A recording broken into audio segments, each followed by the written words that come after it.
কোন পীর তার মুরিদদের জান্নাতে নিতে পারবে কিনা, অন্য কোন পীর পারবে কিনা জানি না। রাসূলুল্লাহ সাল্লাল্লাহু আলাইহি ওয়াসাল্লাম সাহাবীদের বলেছেন যে দেখো, তোমরা যদি আমার এই কথা না শোনো, কিয়ামতের দিন আমাকে বলবা যে ইয়া মুহাম্মদ আনকিযনি, বুখারীর হাদিস, আমি বলবো আমি পারবো না তোমাদের বাঁচাতে, তোমাদের তো বলে আসছিলাম।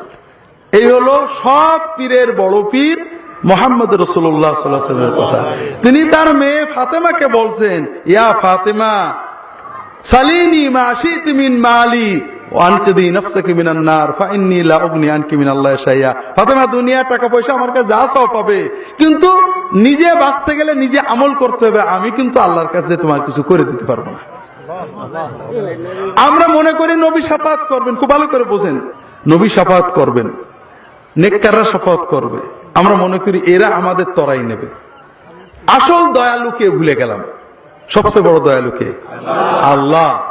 নবী, আল্লাহ দয়া করে নবীকে অনুমতি দেবেন যে অমুক অমুককে নাও, এই ক্যাটাগরির নাও, তখন নবী শাফাত করবে।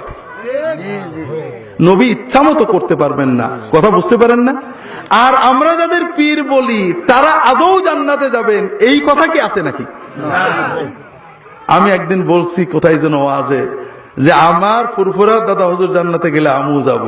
একটা যুবক পাশে বসেছিল এই জায়গা, বলছে হুজুর আপনার দাদা হুজুর জান্নাতে গেছে, দেখে আছেন তো? রাসূলুল্লাহ সাল্লাল্লাহু আলাইহি ওয়াসাল্লামের দুধ ভাই ওসমান ইবনে মাতউন মারা গেলেন মদিনায় যাওয়ার পরে, হিজরতের পরে।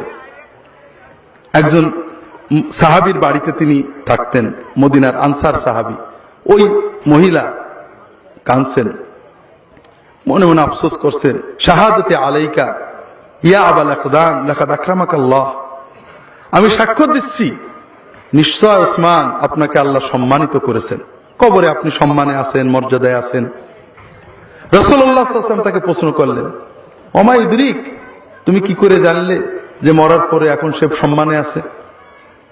আমাদের হুজুরা জানে না, চোখ বুঝলে তো কবরের সব কথা বলে দিতে পারে। হ্যাঁ, সাহাবী বলছেন, ইয়া রাসূলুল্লাহ লা আদরি, আমি জানি না যে কবরে তিনি কেমন আছেন, তবে তার মতো একজন নেককার, তাকে যদি আল্লাহ সম্মানে রাখেন, রাখবেন কার? বুখারীর হাদিস, রাসূলুল্লাহ সাল্লাল্লাহু আলাইহি ওয়াসাল্লাম আমা আল্লাহি ওয়া ইন্নী রাসূলুল্লাহ ওয়া ইন্নী লা আরজু লাহুল খায়র ওয়া লা আদরি মা ইয়াফআলু বি ওয়া লা বিকুম। আমি আল্লাহ রাসূল হয়ে বলছি, আমি তার জন্য ভালো আশা করছি, আল্লাহ না জানালে আমিও বলতে পারি না, আমিও জানি না আমার এবং তোমাদের শেষ অবস্থা কি হবে, এটা আল্লাহর হাতে। কার হাতে? এই জন্য বড় কষ্ট লাগে ভাইয়েরা, পীর মাশায়েখদের সোহবতে যেতে হয়, নিজের ভিতরে ঈমানকে তাজা করতে, আমল শিখতে। এইটা সুন্নাহ সম্মত। আর আপনি যদি মনে করেন পীরের আমলে আপনি নাজাত পাবেন, এটা শিরক।